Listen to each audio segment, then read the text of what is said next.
Hey, this is Ralph, and in this video I want to create a selection menu with a set number of options. So in a previous video I did the input text box with a data list option, with a data list of options, and that allows the user to type in what they want or choose from a list of options. With a select menu, we're only letting the user choose from options. They can't type in what they want. So we're limiting their choices, which could be good for data validation, because if someone's choosing a shipping method, you wouldn't want them to be able to type in the kind of shipping method they want. They would just choose from the 2, 3, 4, 5 different kinds of shipping methods you might offer. So let's go ahead and give that a try.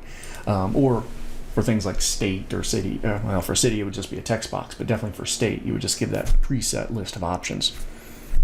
Okay, so let's see. I've got a new little article here set up. I'm going to go ahead and create a label, and sure enough, I'll go ahead and do state. They'll choose their state right in there. Now, for my selection menu, I'm not going to use the input tag like I have in the previous couple of videos. Instead, I'm going to use a select tag, and I will do ID, and I'll just call it state. So there's an opening and closing set of select tags, and then in between the opening and closing select tags, we would have a series of options. I'm going to go ahead and do option times 5. We'll just do 5 of them there. Now this time I'm going to put stuff in the value, but we're also going to want to put stuff in between the opening and closing option tags. But I'll just start off and I'll put in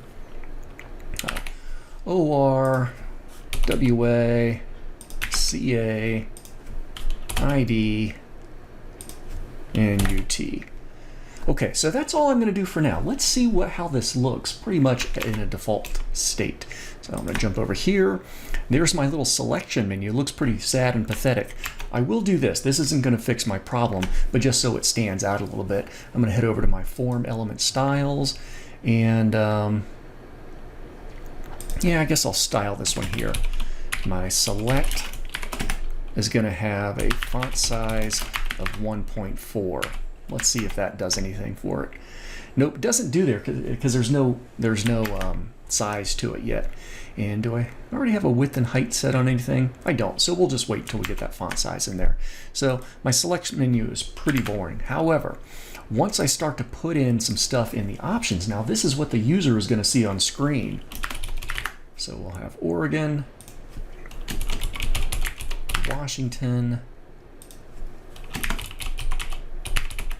California, Idaho. Now, of course, in real life, nobody ever retypes all these out. You can just grab all of the state options from some other list that's been produced.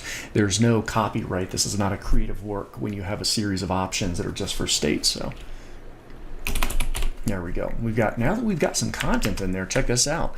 So now I can say, things are looking a little bit better. However, I do need to make sure that this is not just my select 1.4M. That would certainly help. There we go. Now it's a little bit chunkier. Okay, so now I can see on my state dropdown, I've got those choices. But remember, this is not like my favorite color data list where I can type in something that I want that's not on the list. Instead, with the selection menu, I need to choose from the options on here. And that's pretty much the way you're going to go. There's a couple of attributes that you can use with a selection menu that I don't really use too much. And this would not be the most practical application for them, but let me show them to you anyway. So let's see, I'm going to go to my opening select tag, and I'm going to put in size equals 3. Well, what is that going to do? Let's find out. Size equals 3 on the opening select tag rigs it so it's not really a pop-up menu or a drop-down menu. Now it's truly a selection menu where I can scroll 3, but I can only see 3 of my options at any one time. And of course, I still click to select. Okay, that's not so bad. This isn't the situation where I would do something like this. Perhaps if I had a series of forms that a user could choose, then they might go this particular route. Now, if I was doing something like this, and this is something else I hardly ever do, well, you can also put in the option of multiple. It's a singleton attribute, so we're just putting the attribute multiple. Now check this out. Now I can go here and I could choose something like Oregon, hold down my control key, also choose California, and I've selected both of those. Or I could click on Oregon, hold down my shift key, and click on California, and it selects a range. I would hardly ever do that. Many years ago, the IRS website actually did this for forms, but the problem you would get to is you would select multiples, and if the user scrolls to other options, they may forget to hold in that control key. They may forget that they're holding down the shift key, and if they click on something, they've just deselected all of the others. It's not very good for usability. I would never really do that because you're assuming the user has really good comfort with control keys, click, shift, click, and things like that. Not a lot of people do, so it just creates frustration. So even though we can put multiples in there, I'm not going to do that. Even though you can put size in there, in some situations it might make sense, but in this example it doesn't. So I should be able to just change that to size equals 1. There we go. So it's kind of like what it was before, but I've got that size attribute in there. Yeah, so that's a pretty nice way. Now that's a pretty nice way to offer up options, especially if there's a lot of options. If I wanted my user to choose from a state or from a list of countries where we've got maybe 50 options or 100 options, then the selection menu is a great way to go. Now what if they only had 2 or 3 options to choose from? Maybe they need to choose from gender or shipping method or something where there's only a few choices.